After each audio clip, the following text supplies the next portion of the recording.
Bakminya tuh teksturnya enak banget dan rasa sapi lada hitamnya berasa banget, apalagi pas masuk mulut rasanya tuh pecah banget, enak banget pokoknya. Spesial naga, sapi lada hitam, mie karet nasi. Sapi lada hitam, bakmi naga, Bakmi daging sapi dan cocok. Cinta kaulah cahaya hidupku, senyumanmu beri kehangatan. Oh, oh, oh, cinta kaulah semangat hidupku, tatapanmu buatku merasa damai di dalam. Makanannya enak banget guys, dan pelayanannya ramah dan juga cepet. Rasanya tuh gurih banget dan lezat, bumbunya juga berasa banget. Aku cobain ya. Pokoknya enak banget. Jadi buat kalian di rumah jangan lupa ya mampir ke sini. Dan kita semua makanannya enak banget, rasanya gurih. Jadi kita bakal lagi. Halo teman-teman semuanya, jumpa lagi bersama saya Ruby Herman dalam program Rahasia Investasi Sukses. Nah, kita bakal ngobrol dan cari tahu bagaimana nih pengusaha-pengusaha, pelaku bisnis, rahasia suksesnya. Hari ini sudah hadir bersama saya ini manajemen dan juga owner dari Bakmi Naga nih, ada Ci Susanti Wijaya. Saya suka panggilnya Cici, tapi mungkin lebih formal panggil ibu deh ya. Halo. Boleh, mau Cici boleh, mau Ibu boleh, asal jangan Bapak atau Om ya. Oh iya. Halo Bu Susan, apa kabar? Sehat? Salam sehat, Ruby yang luar biasa. Thank you nih buat waktunya nih. Nah, biasa sih kalau ngomong tak kenal maka tak sayang, maka perkenalan dari Bu Susan nih. Bagaimana sih awalnya nih Bu Susan bisa Bakmi Naga nih? Kita tahu Bakmi Naga nih udah legend banget nih. Silakan Bu Susan. Ya, thank you Ruby. Thank you kesempatannya juga. Salam sehat buat semuanya ya. Ya memang kalau ngomongin Bakmi Naga, I think everybody should know ya about the brand. Karena memang benar Bakmi Naga ini adalah legendary brand. Kita udah cukup lama. Kalau bakmi mungkin boleh dibilang salah satu yang tertua ya. Nah, Bakmi Naga memang mulainya dari tahun 1979 dan mulainya itu memang dari sebuah gerobak dorong. Jadi gerobak yang benar-benar didorong-dorong. Beda nih sama zaman sekarang ya. Kalau misalnya gerobak itu kan udah bagus-bagus di mall ya Rup ya, bener ya. Ada booth-booth yang cantik-cantik. Zaman bahla nggak seperti itu. Jadi memang perjuangannya para leluhur itu pastinya dibutuhkan kerja keras ya sampai dengan hari ini. Saya masuk di tahun 2010 dengan pengembangan konsep yang memang kita ingin memberikan kesempatan kepada pihak ketiga dalam tanda kutip. Kalau kemarin kan sebelum 2010 Bakmi Naga ini pengembangannya lebih banyak kepada cabang. Jadi buka cabang, company own outlet lah dibilangnya begitu. Bahkan bukan company, masih bisnis keluarga ya istilahnya yang memang buka cabang di mana-mana. Nah, karena memang cukup banyak permintaan daripada calon-calon tanda kutip mitra yang memang ingin bekerja sama dengan kita untuk buka di luar kota, buka di luar pulau, maka dari itu memang kita memberikan kesempatan tersebut. Jadi saya yang membuatkan konsep usaha tanda kutip menjadi sebuah usaha waralaba atau franchising, karena memang passionnya saya kebetulan di situ ya. Mungkin Ruby pastinya udah tahu, Cici memang suka banget tuh Cici. Cici memang suka banget di franchising, licensing, pengembangan jaringan, kemitraan itu memang my world ya, my dunia saya dari tahun 1997. Passionnya di basisnya adalah jaringan. Jadi itulah yang kita juga buatkan dan konsepkan untuk Bakmi Naga Resto ini sendiri. Jadi tadinya Bakmi Naga, kemudian kita berikan kesempatan kepada pihak ketiga dengan kita memberikan nama Bakmi Naga Resto. Jadi lebih spesifik. Kalau misalnya orang lihat Bakmi Naga kan mungkin persepsinya mereka pikir konsumen mikirnya bakmi aja dan teman-temannya bakmi, padahal enggak. Bakmi Naga ini jualannya banyak gitu ya. Makanya kita tambahkan kata resto di bawahnya lebih spesifik untuk restoran. Nah, puji Tuhannya setelah kita memang konsepkan dan kita mulai launching di JHCC waktu itu, di JCC, Jakarta Convention Center, itu banyak banget peminatnya dan kita hadirlah di luar-luar kota, kemudian juga hadir di luar pulau Rup, sampai ke Sulawesi, ke Kalimantan, ke Bali, ke Sumatera, bahkan sampai dengan hari ini puji Tuhan yes banget karena memang kita sudah hadir sampai ke Papua. Kita sudah ada sampai ke kota paling timur Indonesia Rup. Apa ayo kota paling timur di Indonesia? Kota paling timur Merauke. Merauke. Ya? Merauke betul ya. Dari Sabang sampai Merauke. Sampai Merauke betul. Sampai ke Merauke. So luar biasanya saya melihatnya anugerahnya Tuhan sampai di sana ya. Jadi orang-orang yang ada di Papua juga bisa menikmati bakmi naga sampai di sana. Nah, selain bakmi naga memang kita juga ada ekspresnya, bakmi naga ekspres untuk yang konsep lebih ekspres. Jadi nggak semua menu. Kalau bakmi naga sendiri kan kita memang diberikan penghargaan MURI atas usaha waralaba yang memiliki menu terbanyak. Menu kita lebih dari 255 Rup untuk masakan dan minuman. Jadi kalau tiap hari makan lumayan.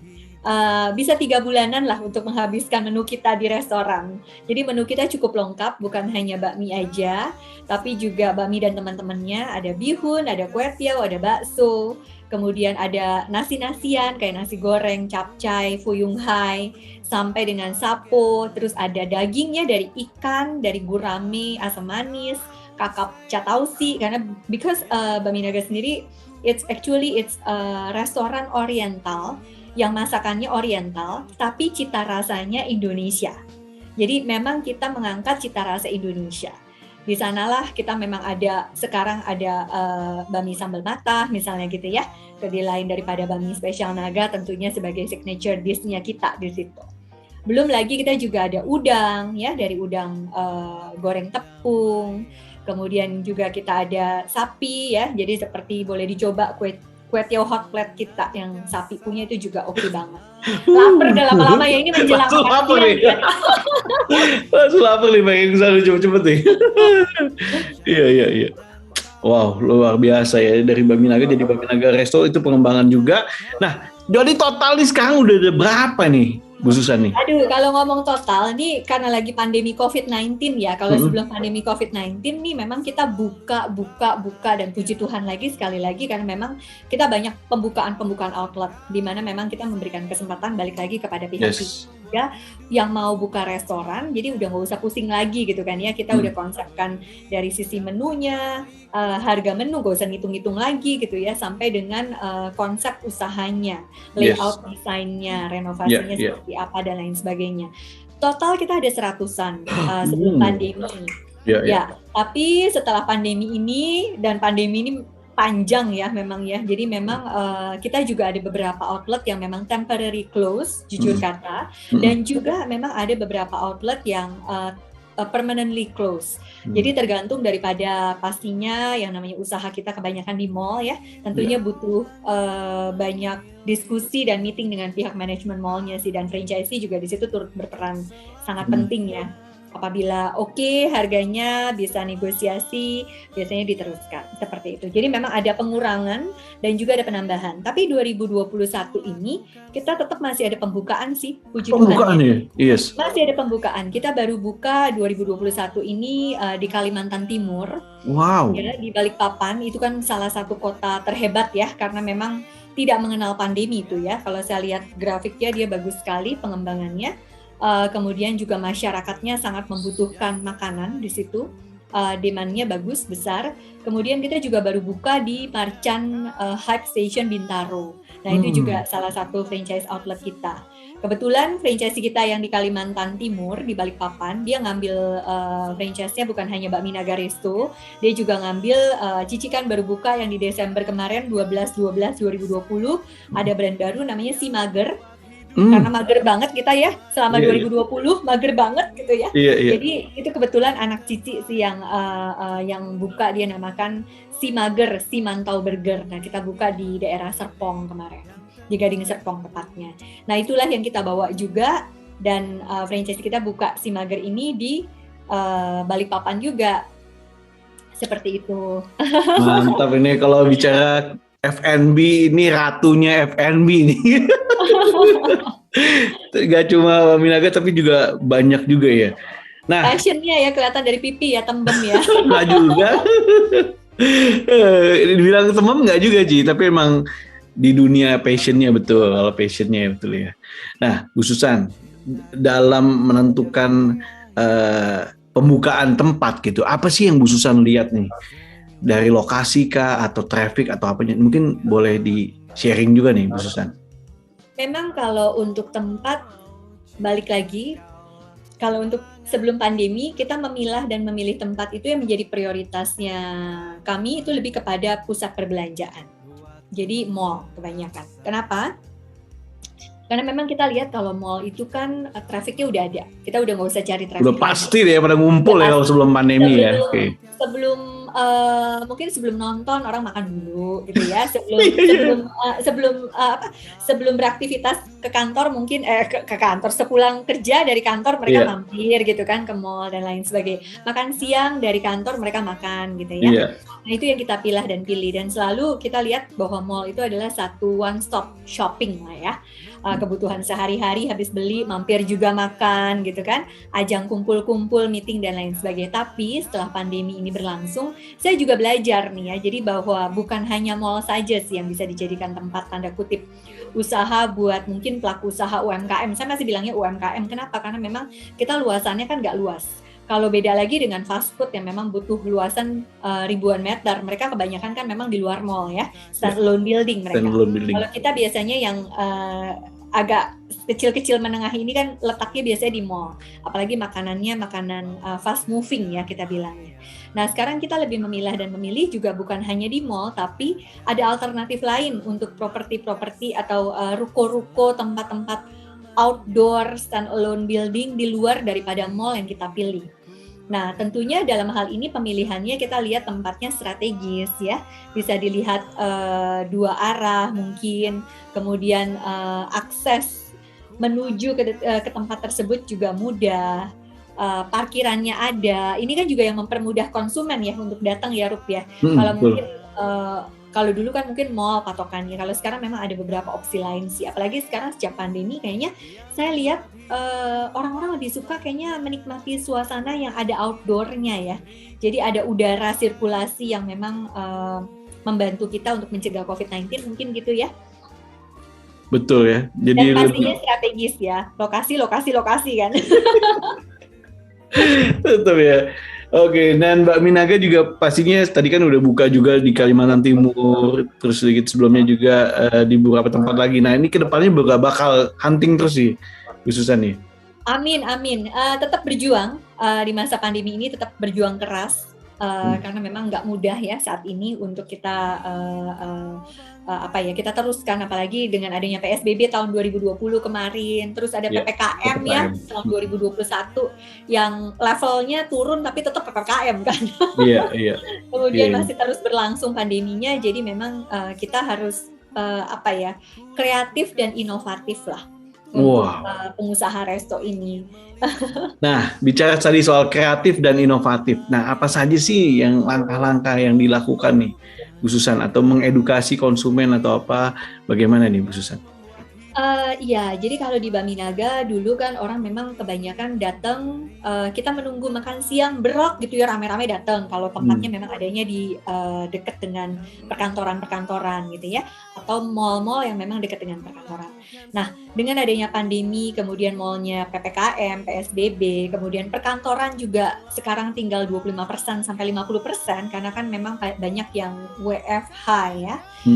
Jadi memang balik lagi, sekarang kita punya yang namanya ready to boil noodle yang memang kita buat untuk para konsumen tercinta, di mana mereka dapat menikmatinya tidak harus ke restoran, mereka dapat order lewat marketplace ya, jadi seperti Tokopedia, Shopee, kemudian kita juga bekerja sama dengan, ini sebut merek gak apa-apa ya, kita bekerja sama juga dengan GoFood gitu ya, jadi tinggal pesan antar aja, ready to eat-nya juga jalan, ready to boil-nya juga jalan, itu yang alternatif yang memang kita jalankan di masa pandemi ini. Kalau dulu kan mau makan bakmi naga ya datanglah ke restoran gitu ya. Kalau sekarang lebih banyak memang kita bisa mengordernya lewat Tokopedia official store kita, salah satunya seperti itu. Bukan hanya bakmi, bakso segala macam juga bisa diorder lewat sana, Ruby. Dan lumayan ada aja konsumen yang memang order ya. Kayak kemarin Cici baru meeting kan di Bakmi Naga Resto Gading Walk Mall Kelapa Gading. Pagi-pagi Cici lihat lumayan loh Gojek udah pada ada di sana, ada Grab, kemudian udah ada di kotak-kotakin. So actually that's one of the things that we are doing since the pandemic COVID-19 sih. Karena pasti banyak juga orang yang kangen nih. Kalau makan di tempat mungkin waktu zamannya PPKM kan belum bisa, tapi kan jadi akhirnya bisa order ya, mengobati kerinduan makan bakmi naganya ya. Benar banget. Ya, tapi kita tetap berharap ya semoga ini percepatan pemulihan ekonomi nasional ini cepat terjadi ya.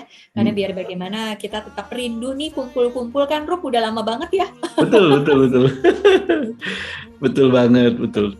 Oke, buat teman-teman yang main pesen langsung aja ada di GoFood ya, GoFood, terus Shopee, kemudian Tokopedia dan lain sebagainya ya.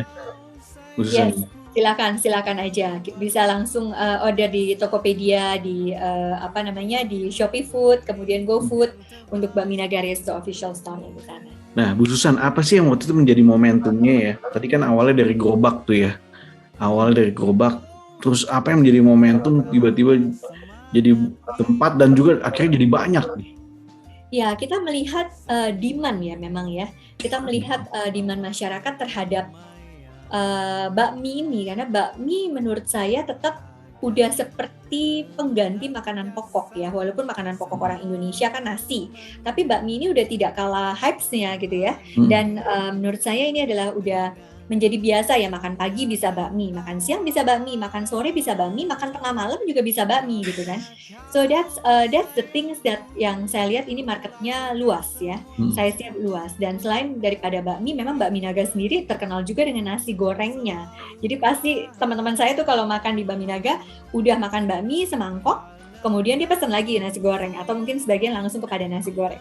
So that's the things juga. Dan mungkin kalau kita lihat kenapa bisa bertahan sampai sekarang, memang yang kita jaga adalah kualitasnya.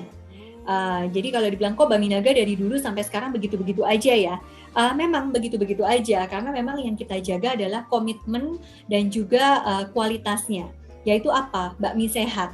Kita memang tidak mengandung pengawet, tidak mengandung bahan-bahan kimia yang merugikan kesehatan tubuh.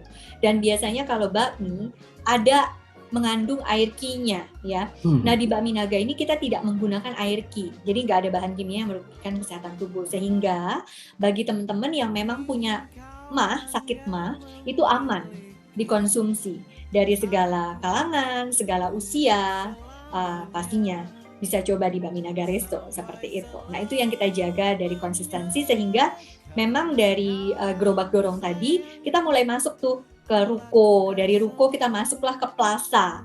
Jadi step by step ya, dari plaza barulah kita mulai masuk ke pusat perbelanjaan, ke mall barulah kita mulai terus tuh. Mall-mallnya mulai dari mall yang menengah sampai dengan memang ada tetap yang di plaza juga dan di airport kemarin ya. Seperti itu lebih pengembangannya. Yes, kalau di airport nih konsepnya langsung kayak model kayak tetap take away atau konsep makan di airport kayak di food court gitu Ci? Tetap restoran. Tetap restoran ya Ci? Oke. Nah biasanya dalam buka tempat itu minimal berapa sih space-nya? Kalau misalnya mungkin siapa tahu sih teman-teman ada yang tertarik franchise-nya ini kan? Yes. Jadi kalau untuk Bakmi Naga Resto memang kita konsepnya ada dua ya. Satu adalah konsep Bakmi Naga Resto sendiri, which means it's a restaurant. Nah restoran ini memerlukan luasan kurang lebihnya 100 meter persegi. Tapi kalau misalnya memang ada luasan yang di bawah 100 meter persegi kurang dikit, itu masih bisa kita aturkan layoutnya sehingga memenuhi kriterianya kita. Kenapa? Karena yang namanya restoran kan pasti ada tempat duduk, ada luasan dapur, sehingga masih ada luasan yang cukup lah buat orang-orang duduk gitu ya. Kemudian kalau untuk yang ekspres, kita bisa dengan luasan di bawah 80 meter, bahkan 40-50 meter pun masih bisa. Kita masih bisa aturkan. Atau mungkin kalau misalnya space-nya hanya buat booth-nya aja, jadi artinya tempat makannya, tempat duduknya maksud saya sudah disiapkan dari pihak mall-nya, itu juga sangat mungkin. Gitu. Yes, jadi itu dia. Mau di bawah 100 bisa, di atas 100 bisa. Maksimal berapa banyak? Kalau misalnya ada butuh ada tempat juga bisa lebih luas lagi. Sangat fleksibel Ruby. Mungkin kalau ada teman-teman yang memang punya luasan tanah, luasan lahan yang memang tidak digunakan, kemudian mereka ingin menjadi pengusaha resto atau pengusaha tanda kutip F&B gitu ya, silakan discuss aja sih, kita welcome. Jadi kalau luasan minimalnya ada, tapi untuk maksimalnya memang kita tidak batasi gitu. Jadi kayak misalnya di Ternate kita luasan kayaknya lebih dari 200-an ya. Kemudian ini Merauke juga cukup luas karena memang letaknya itu bukan di dalam mall. Jadi khususnya di Indonesia Timur kita banyak outlet yang memang letaknya bukan di mall, karena di sana mall kan jarang ya. Iya.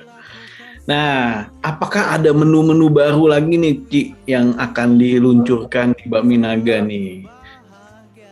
Boleh ditunggu ya untuk tahun 2022 ya awal ya. Nanti pasti kita setiap tahun ada R&D dan tiap tahun memang ada menu-menu baru, baik itu makanan maupun minuman. Untuk tahun ini kita ada beberapa menu tambahan juga, seperti yang tadi salah satunya adalah sambal matah ya. Boleh dicoba. Indonesianisasinya kita juga combine dengan Oriental noodle kita. Wow, sambal mata ya. Yes, sambal kuping nanti ada di 2022. Canda. Ada sambal mata, sambal kuping. Oke, nah tadi kan Bu Susan juga selain di Bakmi Naga ada juga mengembangkan produk-produk lainnya ya, brand-brand F&B lainnya ya. Nah, mungkin bisa di-share juga nih, Bu Susan. Ya, memang saya kegiatannya cukup banyak juga. Jadi selain daripada sebagai pelaku restoran di Bakmi Naga Resto, saya juga di Asensi ya, Asosiasi Pengusaha Lisensi Indonesia, yang memang mewadahi para pengusaha yang memang lebih banyak kepada ekonomi kreatif dan pariwisata. Salah satunya adalah pastinya kuliner. Nah kemudian kalau untuk selain daripada Bakmi Naga Resto tadi sendiri, kalau Bakmi Naga kan memang lebih pada oriental food ya. Kemudian kita juga ada pengembangan 2018, Ruby masih ingat ya, Ruby yang membantu mereview juga di sana dan juga melihat Batavia Cafe. Batavia. Yang hadir menteri, yang hadir nggak tanggung-tanggung, yang hadir menteri. Ya, dibantu oleh Pak Arif Yahya, dan dibuka diresmikan oleh Pak Arif Yahya yang pada saat itu memang sebagai Menteri Pariwisata Republik Indonesia. Nah, itu adalah masakan Nusantara. Karena saya gregetan juga, saya melihat bahwa kita kebanyakan nongkrong, kumpul, meeting kok di brand-brand tanda kutip, kebanyakan brand asing ya. Anak-anak kita juga kebanyakan makan kan pastinya di fast food yang dimana juga itu adalah brand-brand luar, brand-brand asing. Nah, kenapa? Karena Asensi sendiri kita sangat amat mendukung merek dan produk lokal Indonesia. Nah, oleh karena itu saya terusik gitu ya untuk kenapa nih kita Indonesia ini negara penghasil kopi keempat terbesar di dunia gitu kan. Nah, kenapa kita nggak buka sih gitu ya istilahnya masakan Nusantara yang kita angkat makanannya. Waktu itu kan kalau ditanya orang Indonesia makanannya apa sih, kan kalau orang Jepang udah ketahuan ya, sushi ya kan. Thailand apa, tom yum misalnya. Malaysia apa, nasi lemak. Indonesia apa? Bingung kan? Karena Indonesia banyak itu banyak. Gado-gado bisa. Banyak makanannya. Nasi uduk bisa. Betul. Bakmi Naga bisa. Bakmi Naga juga bisa. Jadi, apapun ada gitu kan di negara tercinta kita ini. Makanya Pak Arif Yahya selaku Menteri Pariwisata dia langsung beliau melist down makanan Indonesia tuh apa aja. Salah satunya adalah soto. Nah, di Batavia Cafe ini kita hadir signature dish kita adalah soto Batavia. Kemudian nasi goreng. Nah, itu juga kan sampai ada lagunya ya, nasi Padang dan nasi goreng gitu. Nah, itulah yang kita angkat. Jadi kita memang membedakan. Kalau untuk Bakmi Naga memang itu adalah masakan oriental dan itu adalah bisnis keluarga ya, bukan saya sendiri. Kemudian kalau untuk Batavia Cafe ini kita mengangkat benar-benar makanan Nusantara dan juga kopi Nusantara. Kopinya dari mana aja? Dari petani lokal yang memang menyediakan kopinya. Kemudian dari Aceh Gayo sampai dengan Papua ya, sampai dengan Sidikalang, Mandeling, sampai dengan juga kepada kopi luwak yang kita siapkan di sana. Dan kita juga ada wine cold brew-nya wine itu ya, tapi bukan alkohol ya. Masih oke. Wow. Udah lama nih Rup gak makan di sana, kapan mampir? Coming soon pasti nanti mampir. Dan nggak cuma hanya Batavia Cafe aja, justru banyak masih buka brand-brand lagi ya, Bu Susan. Ya, kebetulan anak Cici juga udah mulai besar ya, dia juga punya satu kreativitas di dalam otaknya, kemudian dia juga passionnya ternyata di F&B juga, walaupun ngambilnya IT ya di BINUS, tapi memang passionnya ternyata di F&B juga, makanya hadirlah kemarin ada si Mager, kemudian ada rice meatball ya. Nah itu dari kreativitasnya anak muda yang memang menciptakan produk-produk yang tidak terlalu mahal. Millennials konsepnya beda ya sama kita yang mungkin udah legend begitu kan, ya begitulah gitu ya. Nah ini adalah konsep-konsep milenial yang misalnya kayak si Mager, dia membentuk si Mantau Burger singkatannya. Mantau Burger. Harus coba belum kesana kan, kudu kesana juga. Jadi burger yang memang terbuat dari mantau. Gitu. Kalau orang mungkin Indonesia taunya kan burger dari roti. Nah, ini adalah burger dari mantau. Boleh dicoba dan itu juga harga tidak terlalu mahal tapi mengenyangkan perut. Kreatif ya. Ada oriental di mix sama western. Mantap. Kalau anak cakep tuh ya kayaknya ya. Blasteran. Cakep kan, matanya biru gitu kan, rambutnya coklat, hidungnya mancung tapi bibirnya kecil gitu. Hebat sekali, luar biasa. Jadi ada tadi ya Mager sama ada lagi rice ball. Rice meatball, betul, rice meatball. Jadi memang itu lebih kepada nasi-nasian ya, nasi-nasian yang dikemas yang kekinian. Nasi atasnya topping gitu kan. Wow. Nah, kalau bicara tadi Mbak Minaga, rencana ke depannya kan tadi karena berbagai buka outlet lagi ya atau tempat lagi ya. Nah, amin. Bu Susan, boleh kasih tips kan nih, tips sukses ala Mbak Minaga atau ala Susan, ya ala Bu Susan nih, tips sukses untuk mungkin pelaku kuliner atau apa, mungkin boleh di sharing, kita menginspirasi karena Bu Susan kan di Asensi juga kan, bisa menginspirasi pelaku bisnis lainnya nih. Ya, saya juga di PHRI, ketua resto di PHRI, jadi memang untuk teman-teman semua yang memang kebetulan pelaku usaha F&B juga, punya restoran, rumah makan, kafe dan lain sebagainya, saya yakin banyak ya. Memang benar, walaupun pandemi COVID-19 ini melanda kita semua dan kita sempat terpuruk dan terbengong-bengong ya istilahnya, karena begitu cepatnya pandemi COVID ini melanda kita dan kita kena PSBB tahun lalu dan itu menggerus usaha kita, sales kita turun drastis, termasuk di saya turun sampai mencapai 70% kalau di saya, makanya terbengong-bengong, kaget gitu kan ya gimana. Tapi justru di momentum sepi tersebut kita punya waktu untuk kita berpikiran kembali, untuk merenung istilahnya ya, tapi sambil berdoa pastinya meminta petunjuk dari Yang Kuasa apa yang harus kita lakukan di masa pandemi ini, karena kan tetap kita harus bayar karyawan, SDM ya, sewa mall dan lain sebagainya. Nah, oleh karena itu mungkin kalau pesan saya adalah don't give up ya, jangan mudah menyerah. Kita percaya bahwa Tuhan pasti akan memberikan jalan yang terbaik buat kita dan rencana Tuhan itu indah pastinya pada waktunya ya. Itu yang saya lihat. Dan don't give up, still work hard, think hard dan percaya bahwa semua badai pasti berlalu. Karena saya percaya dengan filosofi dari Timur, selalu tuh kata-kata itu menurut saya bagus banget ya.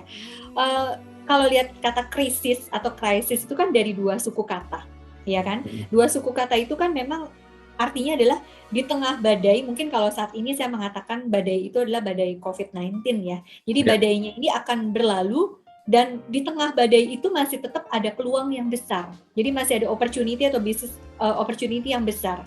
Yang mudah-mudahan ini business opportunity ini bisa kita jalankan dan kita bisa menjadi pemenang walaupun ada badai nih, walaupun ada masalah di tengah-tengah itu. Itulah menurut saya yang harus kita pegang teguh tentunya. Luar biasa, mantap Bu Susan, menguatkan sekali, tentunya biar bisa jadi insightful buat teman-teman lainnya. Pokoknya selalu ingat aja di balik badai ada peluang, ya. Jadi saya juga lihat juga kalau ada badai kita bisa jadi problem solver. Nah, kita juga bisa menikmati ya terobosan-terobosan. Sukses ya buat Bu Susanti Wijaya. Saya terima Sukses kasih banyak buat Ruby yang udah justru inilah inilah yang istilahnya yang tadi itu menyemangati satu sama lain. Thank you atas semangatnya, thank you atas kesempatannya Ruby. Sukses buat Ruby juga dan juga usaha propertinya yang luar biasa. Amin, thank you so much. Nah, teman-teman kita udah ngobrol nih sama Bu Susan yang tadi juga ya kan, selalu ada peluang-peluang di tengah pandemi, gimana kita bisa melihat peluang-peluang itu dan juga bisa menghadapi krisis ya dengan pasti kerja keras dan juga kreatif, inovatif dan lain-lain sebagainya. Buktinya Bu Susan malah buka brand-brand lagi dan ada kejutan lagi nih nanti 2022 ya malahan ya, ada menu-menu baru. Sekali lagi terima kasih buat teman-teman yang sudah menyaksikan Rahasia Investasi Sukses. Terima kasih buat Bu Susan juga yang udah jadi narasumber nih.